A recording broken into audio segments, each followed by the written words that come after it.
Hello, I'm Robin Schuldenfrei, Tangen Senior Lecturer in 20th Century Modernism here at the Courtauld Institute of Art. I'd like to warmly welcome you to our event, Ascendants, Bauhaus Handprints Collected by László Moholy-Nagy, which is part of my ongoing series, Modernity's Architecture Design Theory, as well as the Architecture Cluster at the Courtauld. We're being hosted by the Research Forum of the Courtauld, and I'd like to especially thank the Courtauld for its support and to thank the entire Research Forum team for their work behind the scenes. We will have two presentations to introduce you to our research, followed by a panel discussion and Q&A with the audience. To pose questions, you will be able to use the chat function or use the raise hand feature. What we will examine today is one of the less familiar sides of the Bauhaus, the places where members of the rational school of modernism veered off script, although we will see this wasn't the only place they did so. In May 1926, 13 Bauhaus professors and students created handprints that were preserved by László Moholy-Nagy. These curious objects, housed at the Moholy-Nagy Foundation, were discovered in the archive of Háchala Moholy-Nagy, Moholy's daughter, who is invited and may be in the audience today, and who we'd especially like to thank for her essay in the book and the ongoing sharing of her father's work. This book, Ascendants, brings together for the first time all of the so-called Bauhaus handprints and their historical and contemporary contexts, with scholars and artists touching upon and responding to the Bauhaus legacy. Today, we will hope to explore questions of early 20th century beliefs, practices, collaborations, and works produced both formally and informally at the Bauhaus. Joining us today to present an overview of the book, the workshops and exhibitions that ensued, is my co-editor, Jan Tichy, a contemporary artist and educator and associate professor at the School of the Art Institute of Chicago. Jan's socially and politically engaged artworks instrumentalize video, architecture, and photography, among other media. His works are included in the collection of MoMA in New York and the Israel Museum in Jerusalem, to name just two. His large public art projects engage communities and offer platforms for the pressing issues of our day, from the destruction of social housing in Chicago to access to safe drinking water and the ongoing crisis in Flint, Michigan. He is interested in the art and pedagogy of László Moholy-Nagy, and this book grew in part out of a series of student workshops he led last year. In summer 2020, he was an invited artist at the Bauhaus residency program, where he lived and worked in the Schlemmer Master House. Following Jan's presentation, we're fortunate to have a presentation by the leading Bauhaus expert, Elizabeth Otto, professor of modern and contemporary art history at the State University of New York in Buffalo. Professor Otto, who contributed an essay to Ascendants, has written widely on the Bauhaus, focusing her research on previously lesser discussed aspects such as gender, the body, sexuality, and queer identity at the school. Last year alone, she brought out 3 critical and groundbreaking books on the school: Haunted Bauhaus, as well as Bauhaus Women, A Global Perspective, and Bauhaus Bodies. Then I'd like to invite Jan to begin. Thank you.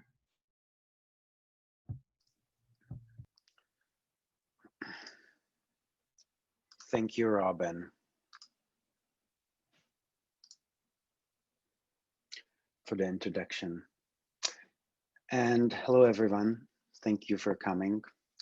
I will show the process that led to the publication and explore some of the aspects that emerged from the direct dialogue between historical research and contemporary art practice.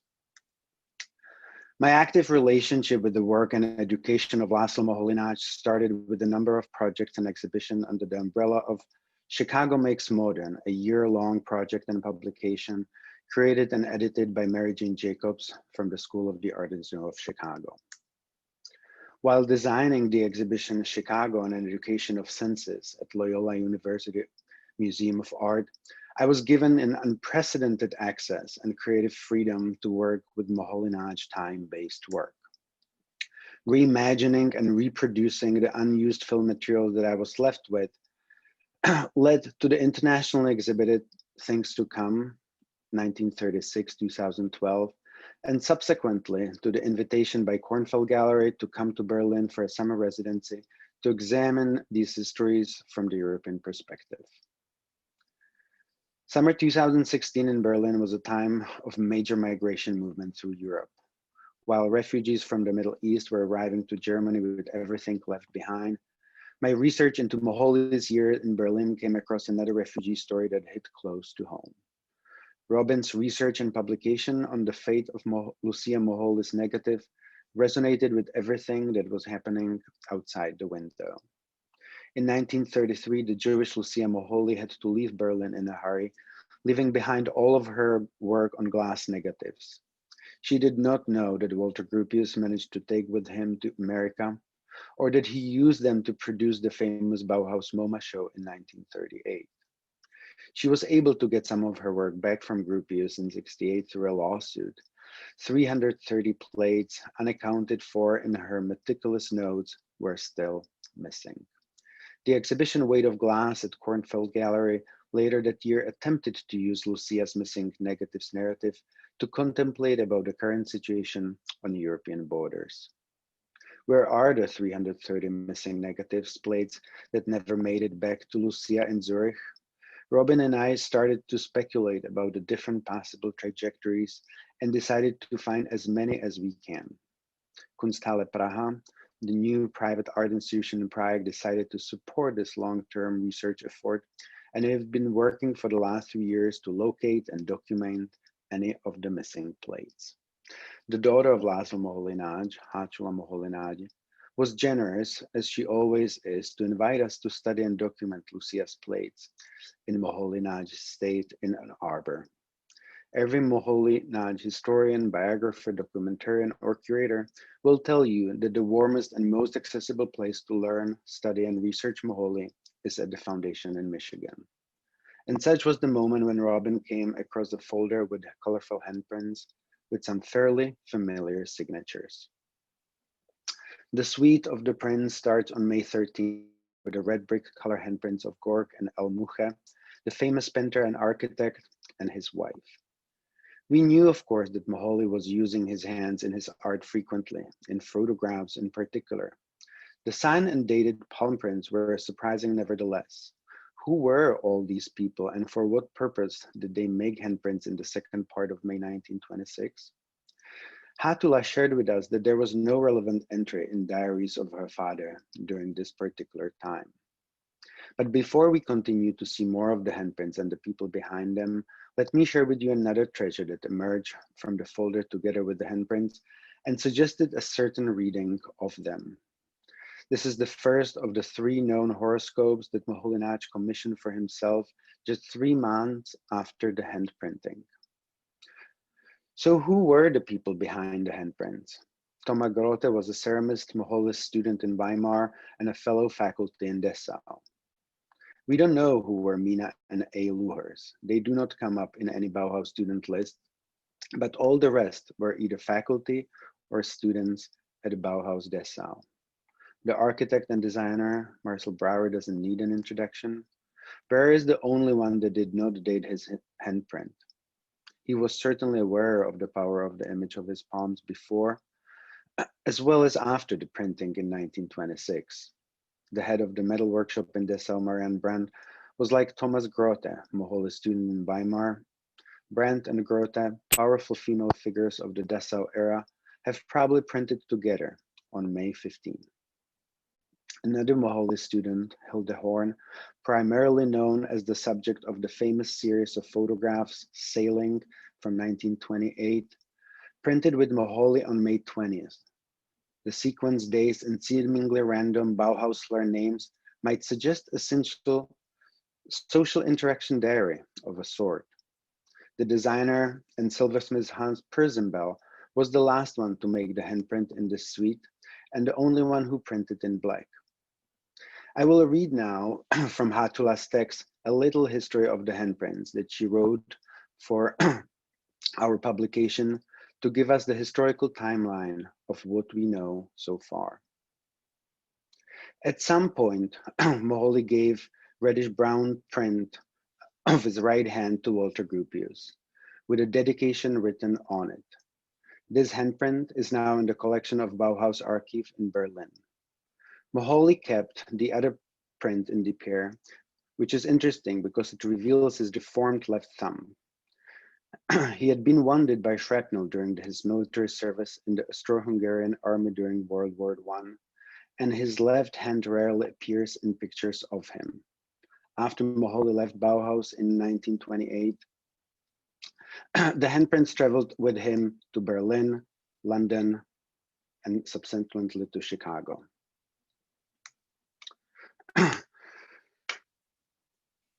After Moholy died, the prints went to the collection of ID faculty Pearson, who died in 1986, and his son sold most of the art and photography.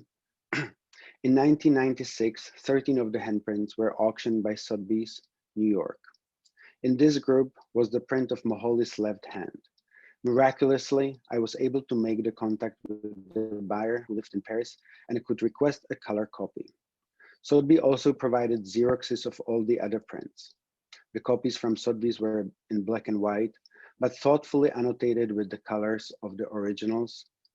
And in 2010, I was able to buy the remaining handprints from the Pearson estate to add to our collection.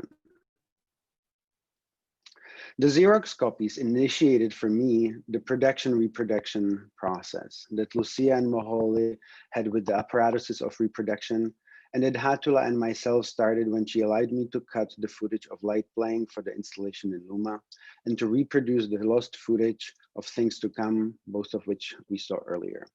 The possibility of digitalization was the first indicator that we can look deeper into the thin lines of the history, possibly correcting and adding to it.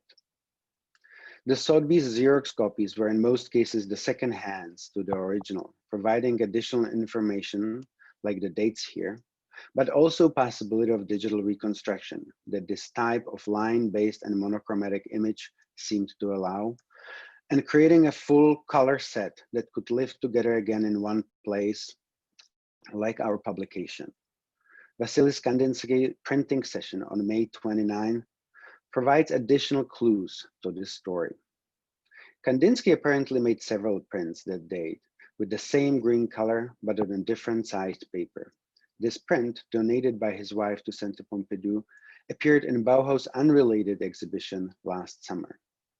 In additional handprint from that day, he printed on a paper with an unsigned sketch on the back, a sketch that certainly looks more Moholy than Kandinsky, and therefore might suggest that all those activities took place in Moholy-Nagy's studio.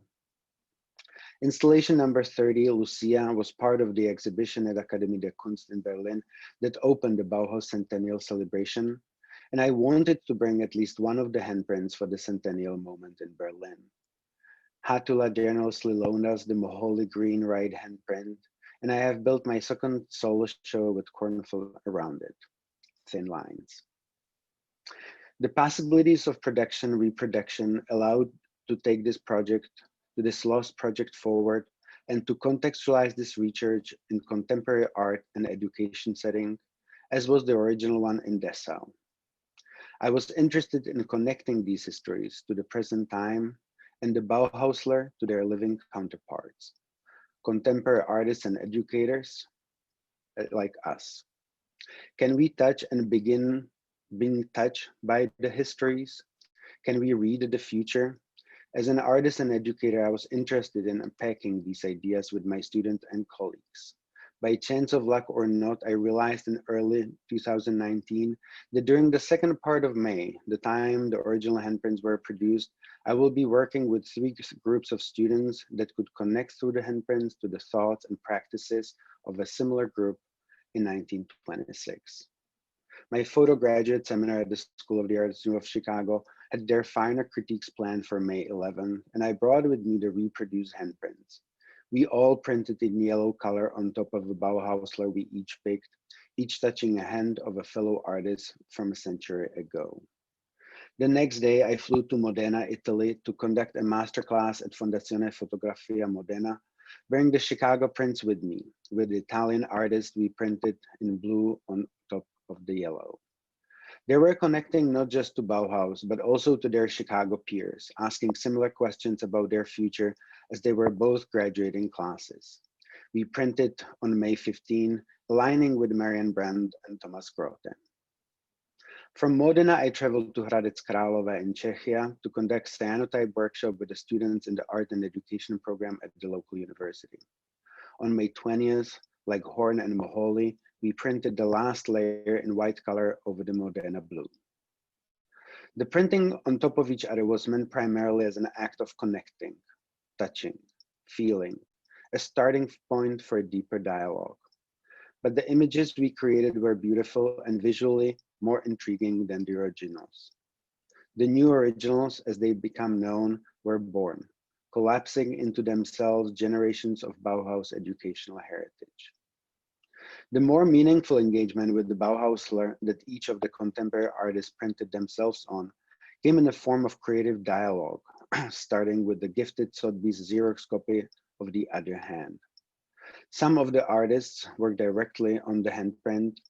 Some artists look for other means of connection. Efrat Hakimi's own work deals with tools and their design, printed Marian Brand's dustpan in a complementing color to her own print. Isabella Nordon found that the Chicago artist she touched over Kandinsky is also working with moss as an artistic media and sent a jar to the Czech artist coming on top of her print. I was very interested in these dialogues among the contemporary artists. Katja Klapkova created this beautiful cyanotype photogram with golden leaf after the Bauhaus goldsmith Otto Rittberger. Federica Poro was inspired by the famous Dove soap shape that came from a holy class at the Institute of Design and staged a performance on the stairs of the school, inviting passerby and washing their hands. This work in particular changed its meaning drastically over the last year. Over the course of the workshop, we have been asking questions that every young artist does, probably a similar question to that the young Bauhausler were asking in 26. What does the future hold for us? Kate O'Neill's aligning her horoscope with Thomas Grote was one take on it. The second horoscope we found in the archives is from the Berlin days after Dessau. And the third one bears Sybil's somber writing on the cover below the Ascendants. This horoscope was delivered December 1st, 1946, 1 week after László Moholy-Nagy's death. The project was exhibited in 4 venues in the second part of the year, starting with Kunsthalle Osnabrück in August. The Kunsthalle is located in the Gothic space of what used to be a Dominican church and cloisters. The spirituality of the architecture provided a new place for the spiritual place behind the handprints. I used the Ascendants of Moholy horoscope to dissect and reconnect the space with its own architectural elements. Drawing them in sand lines, I was questioning the permanency of Ascendants' relationship to time and space with its temporal materiality. The possibility to create in high resolution files when scanning the originals allowed me to create enlargement that led the audience literally to walk through the thin lines of the Bauhaus palms. While the exhibition in Germany was up and running, I reproduced the exhibition to another spiritual place, the Carr Chapel at Illinois Institute of Technology in Chicago, the only religious service building built by Mies van der Rohe. Working with the Institute of Design, the last place that Moholy brought the handprints to, and today part of IIT, felt as an important gesture toward its own history, and publishing with them this publication felt as a certain correction of it. Both places are extremely powerful, using light and space to evoke spiritual sensations. In both exhibitions, I worked on pedestal installed in circles, suggesting relationship, sense of togetherness. The reflection between the glass of the windows and the glass protecting the prints return in the modernist manner now here in Chicago. The palm prints dissolving into the Caldwell nature of the IIT campus create another Miesian wall. I locked the facade entrance that makes the space vulnerable and flipped the building around, opening the intimate, slow service entrance facing the campus to the student community. After working with the prints in such a spiritual and architecturally significant places, I was interested to see how they will activate the generic office spaces of the Goethe Institute of Chicago. These spaces are nevertheless spaces of learning and connection. As the exhibition in Chicago moved from the space of Card Chapel to the walls of the Goethe Institute, similarly in Germany, the exhibition moved from the Gothic spaces of Osnabrück to the medieval walls of the Bensheim Museum. And walls of the museums, especially with local historical displays, added additional layer of historical context to the new originals. The latest chapter of this story, following the publication of the book in this May, printed during the Chicago lockdown in the last 2 weeks of May, is back in Dessau. As Robin mentioned, we were both fortunate to spend some time to perform our practices this summer in the master houses in Dessau. While working in Dessau, I wanted to activate the project on the site of its birth with all the understanding and meaning that we accumulated over the 3 years, and have the education department of the Bauhaus Foundation Dessau to receive it back as an educational activity for visitors to the master's houses. We have staged the activities right outside of Haus Muche, letting the audience connect with Gore and Elle. As the participants printed their hands over Kandinsky's handprint, we imagine him walking from the Moholy's master studio to his villa with the print that would eventually make it to the Centre Pompidou under his arm. Little did we know. What we have learned just a few weeks later from Robin's research in the city archives is that Moholy moved to his master studio only 2 months after the handprinting experiment. What else did Robin find in the archives? More handprints, of course. And that's what is so exciting about history. There's always more to it. It's sort of like the future. Thank you. Thank you so much, Jan. And we'll be able to talk about this in fullness in a moment. But first, I'd like to invite Professor Elizabeth Otto to share her screen and give her presentation.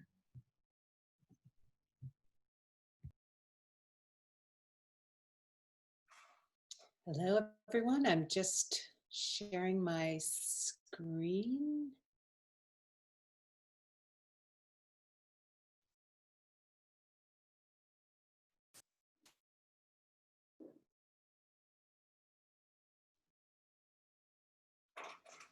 Okay, greetings from Buffalo, New York. I wanted to give a little bit of context and background and to speak to Jan's wonderful work and Robin's wonderful textual work and speak through my contribution to the Ascendants catalog. So here I just show you a few signature images of the Bauhaus. You can see the building that was completed in 1926 and that still stands in Dessau, as well as a chair that was designed by Marcel Breuer on your right, and a teapot by the Bauhaus metal designer and one of the hand printers, like Breuer. Marianne Brandt is the one at the lower left. So the Bauhaus has really been remembered as the most rational of all modernist movements. And Jan's work, I think, has gone a long way to showing that it's a lot more complicated than that. And we came together to work on this project, or I was brought in as kind of a special guest voice, because that's also how I have sought to represent this movement. As Robin mentioned, I'll just show these very briefly. I put out a lot of books last year, and a lot of my work has been collaborative. So I worked a lot with Patrick Rossler in Germany, and in the middle you can see Bauhaus Women, A Global Perspective, which showcase the work of 45 Bauhaus women, as well as 2 other books that we worked on that on the left, Bauhaus Bodies, looks much more at gender and sexuality. It's a collection of essays by 14 contributors. And on the right, an exhibition that we staged together with collaborators in Erfurt. That was kind of a centenary exhibition last year that looked at only at Bauhaus women. And I just say that even though the Bauhaus is also remembered mostly as an institution dominated by men, as you gathered through the handprints, there were a lot of women there. So this is a graph that appears in one of the books I showed you, Bauhaus Bodies. And you can see in the black bands, those are female members of different workshops and programs. And women were in every single workshop and program at the school, even though their numbers were smaller, other than in weaving, where they're definitely the dominant presence. The work for for Ascendants came largely through thinking that I'd been doing for Haunted Bauhaus.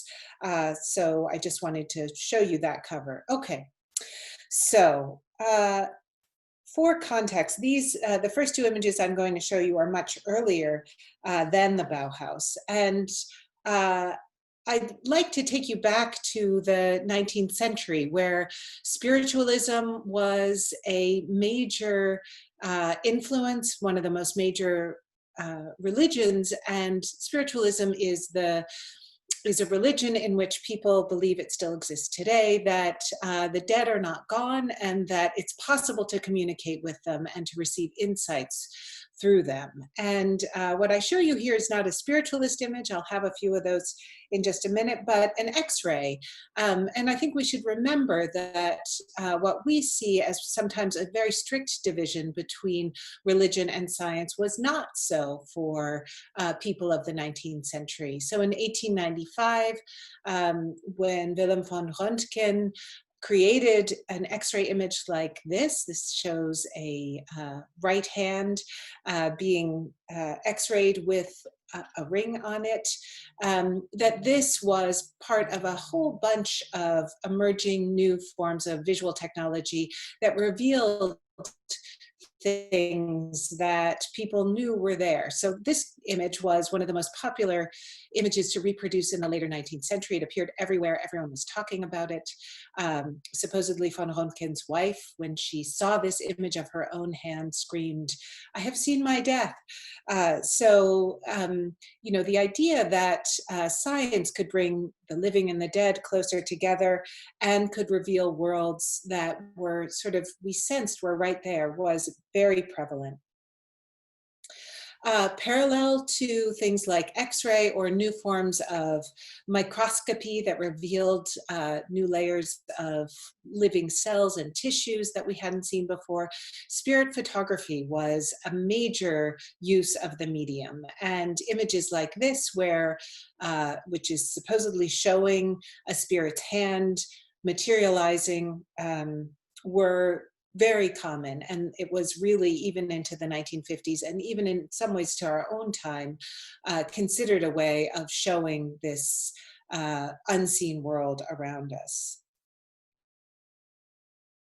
I should say that spiritualism really, I think we can't underestimate how present it was. It started in the area where I am, largely in the mid-19th century, and grew to be really a global phenomenon, and combined with theosophy and other emerging religions in some quarters. But it really was tremendously present. This was not a fringe phenomenon.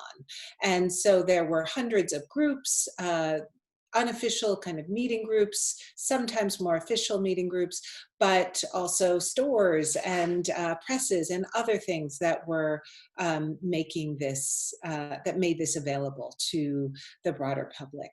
And even until the late 1920s, it was really considered a science. In 1927, for example, at the Sorbonne, a seance was held within the university in order to study how this kind of means of communication could transpire. So So this is a spirit photograph actually from the Bauhaus, a spirit photograph of sorts. It shows a chair by Marcel Breuer. This one's still in wood before his signature bent metal chairs. And it shows a man who's both there and not there. It's in some ways a technical document that, through double exposure, one in which the man is there, a second exposure where only the chair would be there, we can see both see the chair fully and also see how a human body would fit into it. But these kinds of images were not unheard of in spiritualism. Here's a spiritualist kind of double exposure chair image, nor were they unusual at the Bauhaus, it turns out. So here I show you Johannes Itan, who was one of the main religious figures of the Bauhaus, as he was also the master who taught the preliminary course, which all students had to take. And he arrived from Austria with 16 students during the first year of the Bauhaus and brought with them a religion called Mazda-Znan. And this was a conglomerate religion that brought together Zoroastrianism with Theosophy, with a bunch of other, Tantric Hinduism, for example, played a role in it. It was actually started in Chicago, where I believe Jan is, and imported to Germany then in the early 19th century. It had a specific diet that was practiced at the Bauhaus, and it involved singing, smiling, and only thinking good thoughts. So something we could all try to aspire to. There was also a very influential master called Gertrude Kunal, who brought a course in spiritual harmonization to the school. This was before László Moholy-Nagy joined the school, and in 1924, if I'm remembering correctly, 23 or 24, I'll think about it for a second, but 23, I think. But Grunau was one of the most influential teachers who's really been written out of the history of the Bauhaus, because she doesn't really conform to what we think of. So spiritual harmonization would mean that it was a theory she came up with, that through particular movements that were inherently, she believed, aligned with color and musical notes, a student or a practitioner would come into harmonic alignment. So here's an example of her assistant doing some of these maneuvers that relate to colors and sounds. So László Moholy-Nagy is really remembered as the most rational of the rational modernists at the Bauhaus. He was brought in during a shift away from trying to seek unity of art and craft, which was the original kind of signal phrase for the early Bauhaus, to a time when the school would seek to create a unity between art and technology. Before he arrived, the other masters, perhaps because they found his name difficult to pronounce, just called him the constructivist. So he was, sweeping away expressionism and bringing in constructivism. But yet this reputation is really quite different from how he actually was. He knew Mazda-Znan. Together with Lucia, they had exposed this. She was explored this, and Lucia was even more deeply involved with the movement.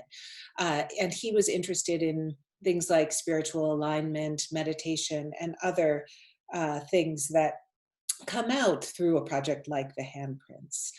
Here you see a photogram that shows both him as kind of a technological presence, with his glasses laid directly onto the photographic paper for exposure, and his face laid in there with hard-edged constructivist forms. But we also see actual traces of his face, oils from his face that perhaps have left their trace there, and a kind of spiritual presence, I would argue. And I'd just say that, so here we've Jan spoke nicely to this image, so I won't say much about it. I'm also keeping an eye on the time.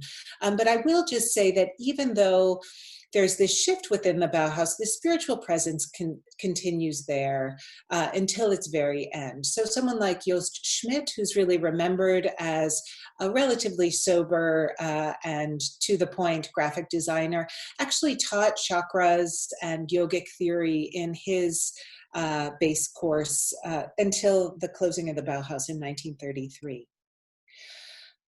Here's an image of László Moholy-Nagy made by Lucia, where he appears as quite a serious constructor figure. He used this often as his headshot, just cropping it down to that. But he also used it in a series of images that show him as feminized, right? The figure on the left has dainty female feet, as negated through a negative printing in this middle figure here, and as ultimately a jealous figure, because this is called jealousy. He did another version of it called Der Trottel, or the chump. So really undercutting this overly serious image of himself, and exploring the more emotional, spiritual sides of himself as well. We see the spiritual coming up in films. These are both films that Ray Suppot, the Bauhausler, worked on. And I would say it's also in things like the Bauhaus's marginalized but definitely present queer context. So here we have a kind of ghost photograph or spirit photograph that shows one man who is in the center, who's there for both exposures, and another to his left who's a ghostly presence but is reaching his hand out to caress the face of the first. And in the work of, I'll just say lastly, someone like Friedel Dicker, or Friedel Dicker Brandeis, she's also known as, who was one of the members of the Mazdaznan group who studied with Itan, and was a multi-talented artist, designer, architect, weaver, costume designer, who ultimately, she also made, with her collaborator Franz Singer, she designed a form almost like Lego toys out of wood before Lego existed. But she ultimately taught children in Theresienstadt concentration camp. So whenever you see the students work from there, they were her students. She had 500 students. And this was an early form of art therapy. And in fact, one of her students, Edith Kramer, came to the US and helped to found the art therapy movement, the branch of it that started in the United States.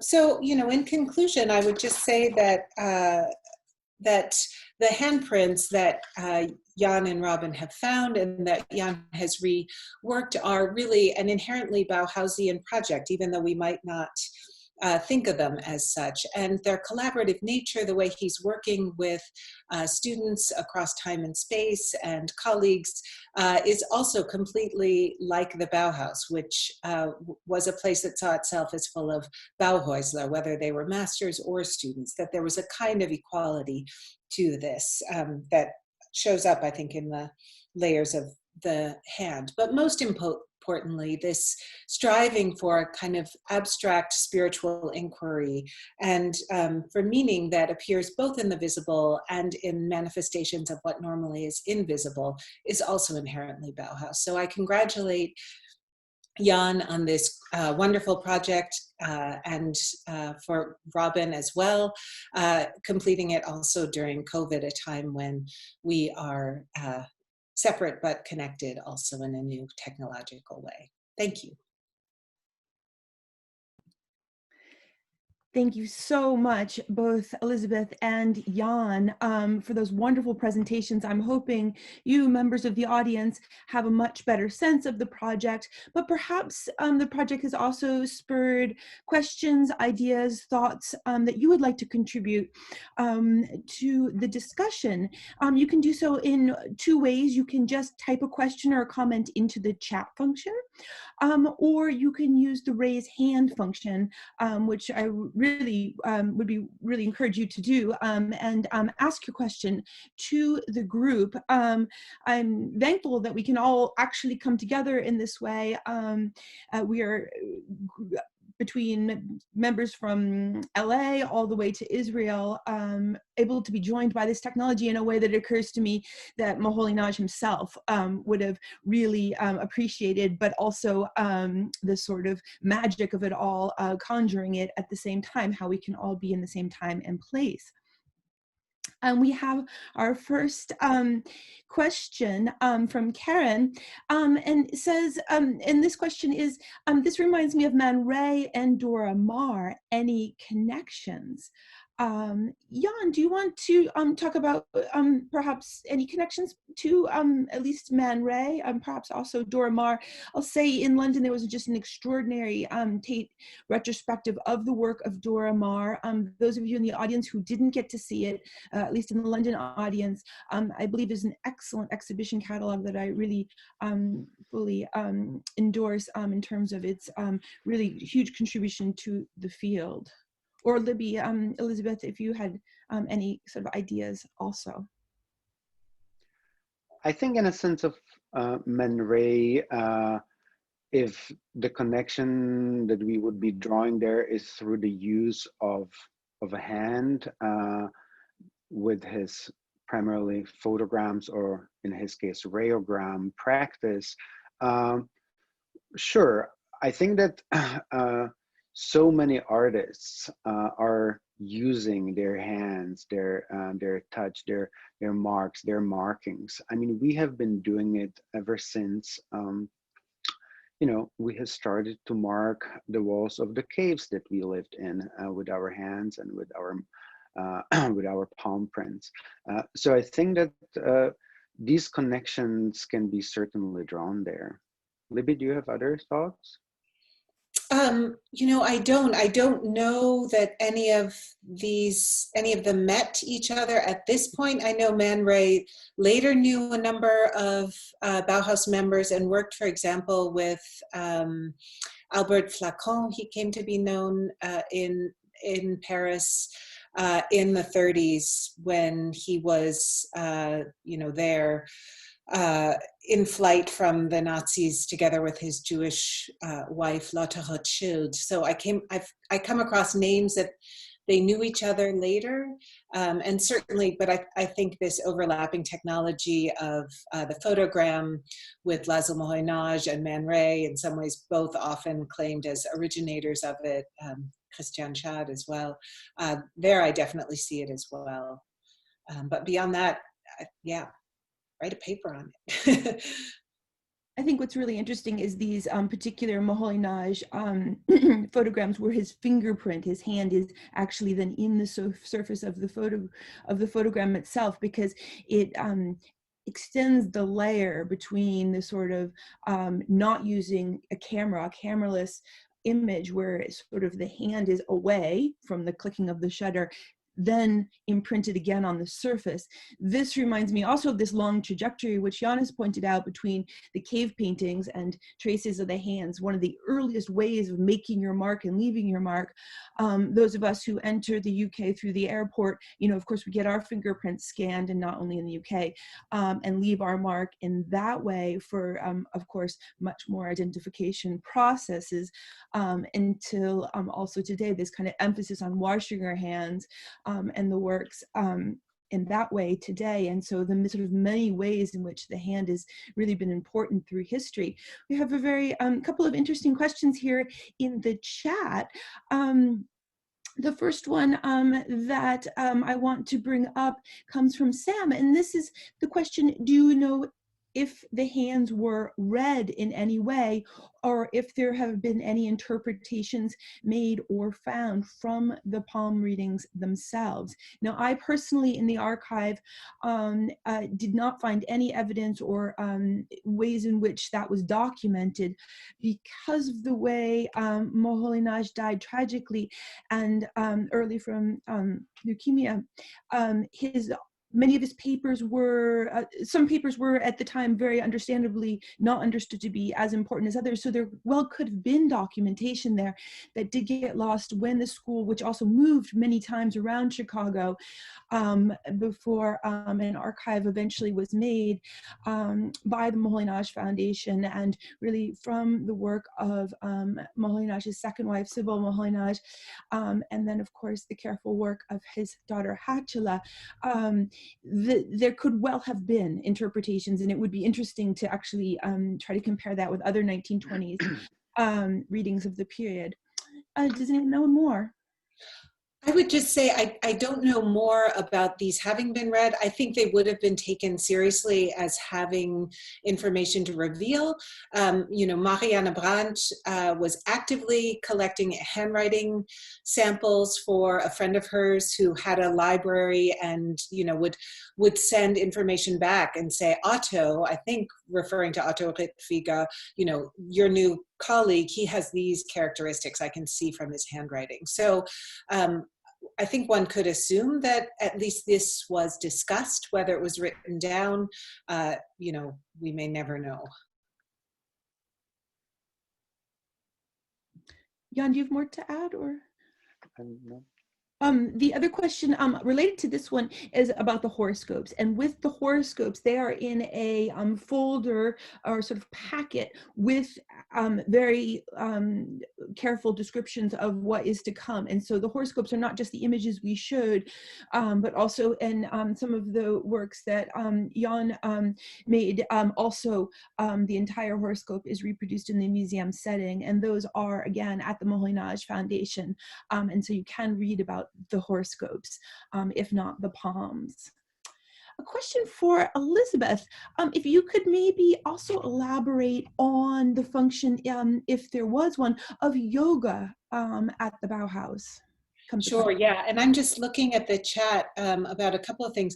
I would add on the horoscopes that Jan and Robin generously shared the write-ups, that's maybe several of them, but that 1926 one, I ended up translating part of it and analyzing part of it as the introduction to one of the chapters in Haunted Bauhaus. It's the one on new masculinities. So, it says things like, you are soon going to undertake a very major journey, right before he actually does go. So there's some pretty interesting things in there.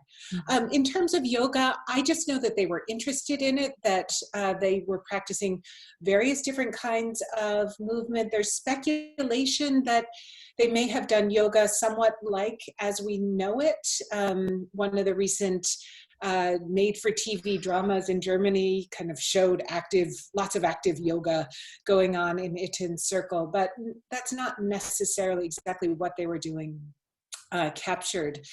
But they were definitely interested in movement and alignment and spirituality.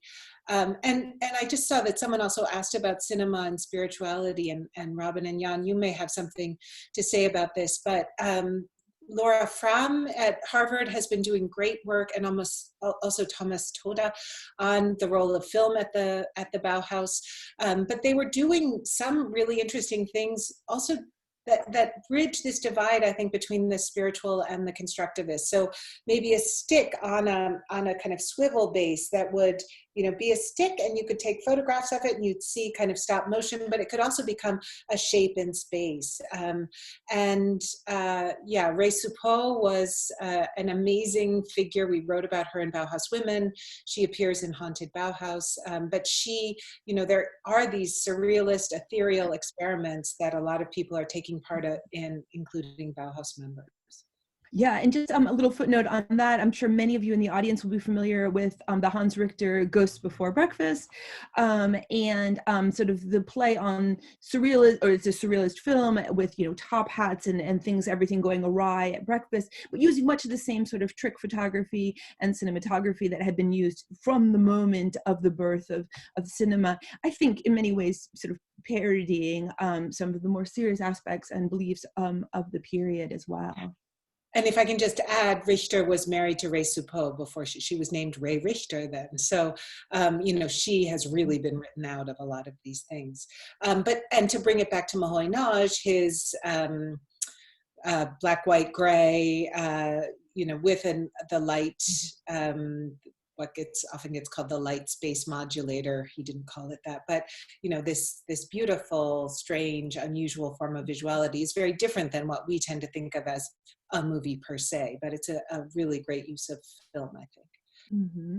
I like a number of questions to the panelists about the hand. So let's move for a moment back to the hand itself and some other kind of iterations of it. Schuldenfrei makes the point in the iconography of the expressionist self-portraiture, the relationship between the head and the hand was a potent metaphor of the Nietzschean creative force, as expanded by Peter Springer. Could the focus on hand without head reinforce the spiritual and less formalist directions of the Bauhaus and strengthen the hangover of expressionism? And this kind of hand-head dichotomy, hand-heart also in the film Metropolis, just to bring it back to film, I think all the way through here, the longer that we've worked on this, the more you go through Soviet avant-garde and constructivist works and see the way in which lithography uses the hands in many ways there, and poster design. I think it is a really important point, the way in which there was in this period these strong connections or actual disassociations between head and hand, thought, feeling, craft work. Another question to the panelists from Chris. This was also, Robin, sort of at the beginning, the only thing that you found interesting and relevant to the handprints, right? This relationship, and I think we saw it in Libby's slides, the relationship between the hand and the head as the only limbs that they were putting on a photographic paper, right? As a physical presence on the light-sensitive material. So it's certainly happening in the darkroom. Mm-hmm. Absolutely. Really, I think really key to that. And we're thinking of not only the sort of hand photograms that we showed, but also these kind of silhouettes and even kind of very sort of surreal photograms, often known as the moon face photograms, that become important with that. The other important point that Chris makes, and I think this is a really important one, the question is, what do you think about a connection between the handprints and the German word handwork for crafts, but also in the literal translation, a work of art done by hand? This, of course, is so important, in my opinion, to the earliest Bauhaus, where you're building up, you're renewing Europe after the horrors of World War I, where the machine has really decimated limbs, especially legs and hands were really being blown off by shrapnel, also disease. László Moholy-Nagy makes the point, and if you start to look at the Moholy photos, you will notice, you know, his the left hand with the shrapnel wound is always sort of hidden in photos, and so I think there's a real way in which you could rebuild through hand work and this idea of Gropius, at the same time the idea of what the machine has done to people. I think reconnecting again to this kind of spiritual side. It's no surprise to me now in retrospect, looking at these palmistry and these kind of palm readings, that this is all very much connected to the period. And maybe you two have sort of further thoughts on this? Yeah, I think Handwerk and Handarbeit also, you know, the notion of the handmade and the craft or crafted, I think that's all, it, you know, English is Germanic at its base, so that it definitely carries over as a kind of signature. When people were talking about the present, I was thinking about how gait is now becoming seen as an individual signature, that we are sort of expanding this notion of individuality as trackable and traceable, you know, whereas I think for them it is more about individual expression rather than being fingerprinted or handprinted. Yeah, I don't know if that helps. Mm-hmm. Yeah, and I think also this connection to modern architecture, and when you come into, say, Le Corbusier's building, the first thing you see is sink and you wash your hands. And those of us who teach modern architecture always say, you know, this interest in hygiene and health and light and air. And of course, now all in the retrospective, the greater lens of the 1918 flu epidemic, this kind of, again, emphasis on hand and cleanliness and showing what you have becomes really important. Again, exactly in this period, the Bauhaus, when the Bauhaus was starting, and really soldiers or people who they didn't want to be soldiers, a lot of the artists who then walked to the Bauhaus just in the military clothes that they had left, those are literally their own, you know, the clothes that they had. And so really the importance of all of the sort of the body and what the body might be able to create that's positive in this period is something that really was important to Walter Gropius in his sort of foundational documents surrounding the idea of the Bauhaus. He himself, of course, was shelled and spent 3 days saved because he was shelled, and then he was in a fireplace, which, you know, the structure of the fireplace saved him, and they were able to pull him out. And I think he had a lot of time to think and to be with his body within that time period. At least I think it was 3 days. It was a very long period of time that he was trapped. Right. Yeah. Can I actually have a question for Jan and maybe also for Robin? But I was struck, especially looking at the Marianne Brandt handprint, because she's someone I've worked on for a long time, that it's, you know, and I think the Breuer one is on the next page in Ascendants. So, you know, as Jan pointed out, he didn't sign his, which seems so him, you know, so bold to be like, here's my handprint. And she signed hers. So there's her handprint, there's her signature. And then next to it, Moholy, I believe that's his hand, as we say, his handwriting, writes Frau Brandt. Which is interesting because it confirms what we suspected and what you see in the letters too, which is that they were fairly close, but they always zitsed each other, which was normal for colleagues. But there's sometimes speculation that maybe there was more going on between them than just work. But so far as I know, idle speculation, but perhaps much to her dismay. Regardless, were you interested in thinking about this relationship between handprint, handwriting, naming, and, you know, making it identifiable? Because sometimes looking at them, I even thought like, oh, I wouldn't even have known that was a woman's hand versus a man's hand. Whereas, you know, in daily life, hands do tend to have these gendered connotations and complications, I think, too, especially in gender fluidity. So yeah, just some thoughts about that. And I'd love to hear more about your process and your thinking about this with the students and looking at the historical documents. Sure. I think that, you know, what is really interesting with these with these documents, and we can think about them also as documents, right? These handprints, that there is so much information inside a handprint. And Robin pointed, you know, to identification, and, you know, we have been always obviously aware of that.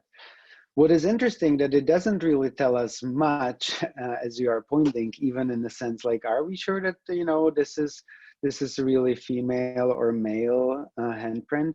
And so what we are left with on the document itself as historian is the date and, you know, and the signature, or also, for example, what Hatula is pointing out on the Xerox copies from Sotheby's, right? There's another handwriting that is, you know, documenting the color, and all of these tiny, you know, so that's not, on one hand, one could argue that that's a plenty of information. On the other, it does create a space to speculate and to ask, you know, just within the dates, the fact that Moholy and Horn were printing on the same day. That was, for me, the questions of a relationship. Brandt actually printed on the same day with Grote. That, you know, made me think, how did that happen? Obviously, we have the couples that coming in. And so I think these were really interesting places where the hard data, the date, can provide like a very much open space for speculation, right? Or the unsigned sketch on the back of one of the Kandinsky's prints, right? Is it Moholy? Does it place this whole project in Moholy's studio under Moholy's directions, right? Maybe. And that's also what is so exciting about it, in a way of, and somebody was asking about the different ways of readings. Yeah, thank you. I want to return to Clemens's excellent point. He writes, the research project focuses on handprints, and Jan's work especially has generated new originals through palm prints on top of old originals. Given Moholy's interest in tactility in his Bauhaus classes, I'm interested in whether there are notes or thoughts on tactile trace of Bauhausler hands that exceed the visual. I think that the project that that happened in Italy with the soap really addresses this question heads on, right? The Dove soap that is coming out of the workshops, that certainly considered how things feel in hands, and the implication of it as a Dove soap, as a product that is today worldwide used and recognized for its shape and its relationship to the hand and to the body, right? I think is one of them. Yeah, and those of you in the audience who maybe don't know this sort of classic Bauhaus exercise in terms of training the students, there were both these kind of touch panels.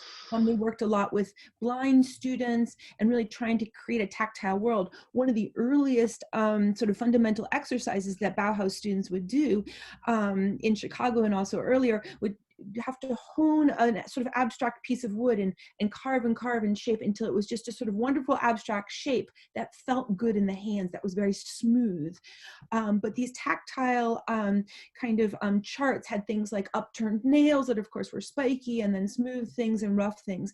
And so I think the actual touch, which, you know, obviously a lot of research is being done now. The BBC has been running with the Wellcome Centre here in the UK, for those of you who are not in the UK, this really interesting series on the effects of not having touch during lockdown, and people, unwanted touch, of course, is also a big and important topic for our present day. So I think there's a lot of ways in which this work in the 1920s, real research as well as artistic research and experience, is really important in the period, and then also with sort of continued relevance today. Yeah, and I wanted to just chime in about the touch boards. Otti Berger made one that László Moholy-Nagy reproduced then in his some of his books on teaching methods. And so, you know, that I think in itself is both interesting and a key to Moholy-Nagy's thinking, because he's interested in things like haptic qualities, where through visuality you imagine what something would feel like. So through sight you feel, and kind of a kind of synesthesia through that, and crossing of senses. Yeah. How much synesthesia was going on in the Bauhaus, Elizabeth? Do you know? Maybe? So Kandinsky was the man for that. His On the Spiritual of Art, which was published much earlier, 1909, I think, if I'm remembering correctly, 1905 or 1909. Was a book that everybody read. And the fact that he came to the Bauhaus then, you know, students said that we could actually talk to him and ask him questions was just amazing. He was kind of a rock star for them. And he believed that synesthesia was one of the highest expressions of sense that one could have, and that he had trained himself actually to hear the sounds of colors, for example. And he believed that others could actually learn this. I think science now would not necessarily subscribe to that. I know people who have it. I don't know of anyone who's trained themselves really to have it. But synesthesia was something really everyone aspired to, and that was seen as very important. So they too saw themselves as kind of scientists of materials, of design, even though design wasn't really word in Germany, but of, you know, creating the everyday through the senses, so that it would be a space of ease, a space of healing, Robin, as you mentioned, after the war, and a space of moving forward, really, through materials and design. And that included the senses, for sure. Mm-hmm. We're going to wrap up in a few minutes. There's some really interesting comments that have come through, so I'm just going to talk about them. But I just wanted to say, those of you in the audience, if you did have any kind of last questions, if you wanted to either use the raise hand function or type them into the chat, this would be the moment to do it. A couple of very interesting points from Tom Wilkinson, just referencing Jean-Louis Cohen's recent lecture, where he's talking about kind of the politics of hands. And Cohen points out that Le Corbusier's first design for hand sculpture was as a monument to the French Communist Party. And of course, all of the famous the five-finger poster by Hartfield, Tom notes. And so he asks, could we also read a political dimension in the lines of hands? I would say absolutely. I'd love your thoughts as well, Elizabeth and Jan. But I think there was absolutely, through everything we've talked about today, also the spiritual, the relation also to the politics, whether the political situation as it was ongoing, this need to believe in something other than the present due to the sort of terrible situation, the incredible instability, and people in cities like Berlin with, you know, incredible fascist and anti-fascist clashes of the time. And so there was both the actual political situation and also the political dimension in, again, political posters of the period, and all through this period. I think the hand is right there. These palms are just one part of it. I'd welcome other thoughts from the panel, though. Yeah, and I think that, you know, Libby can tell us all about what was happening politically there among them, right? The red and brown Bauhaus. I think that we are certainly reading it politically. I think that we can't not do just within this dialogue. We mentioned the security, we mentioned the disease. One of the aspects that we found through these workshops, that we were sort of asking, you know, these history future questions. We were, you know, the Bauhausler might potentially, in their horoscopes or handprints, were looking for their future, that we actually know from today's perspective, right? We know who was the first one to die and who wasn't. Through the last year and the pandemic reading of this project, what occurred to us, that there was one thing that they knew about the future that we did not, because they went through all of them through the previous pandemic, through the Spanish flu. And for them, obviously, you know, these connections might have been there as they are here for us today. Yeah. Absolutely. Just a few more comments from the panel, and then I think we're going to from the chat function. I think then we'll. Yes. Sorry, could I just say one thing to add to that? You know, I think over time at the Bauhaus and more broadly in Germany and even in Europe, what we could say we see to a certain extent is a transition from the hand to the fist. And that was for workers' power as politics becomes much more pronounced at the Bauhaus. There are people like Max Gebhardt and Albert Menzel, who I mentioned before, who do a cover for Die Kämpferin, which was a kind of a zine almost, but a small print run magazine aimed at the female fighter, but this was a communist female workers journal. And they use Bella Ullmann-Brunner, also a Bauhaus member. So all three of these people are Bauhaus members, standing with her fist raised as workers' power. So I think that's important, that it comes from being, you know, a signature of individuality to an anonymous but powerful signature of group force, standing up against fascism. Yeah, I think this idea of the singular to the collectivity of the link between working with professors and students, but then collaborating on an absolute equal. Every handprint is equal. Everyone has a right and a left one in the prints. I think that these polls, but also this coming together from the period, this kind of spirit of collective collaboration and wanting to gain knowledge and also being aware of what is unknown. I think these are all really important points that also have a lot of relevance for today. I think we'll draw to a close. I'd like to thank again the Courthold and the Research Forum team. I'd like to thank you all hidden members of the audience. I'm sorry that we have to do webinar format rather than meeting and not see you all, but I'm really very grateful on behalf of us all for you are all having attended today, and most of all, of course, to my co-editor Jan Tichy and to Elizabeth Otto for her wonderful essay. We'll say goodbye now, and thank you so much to everybody.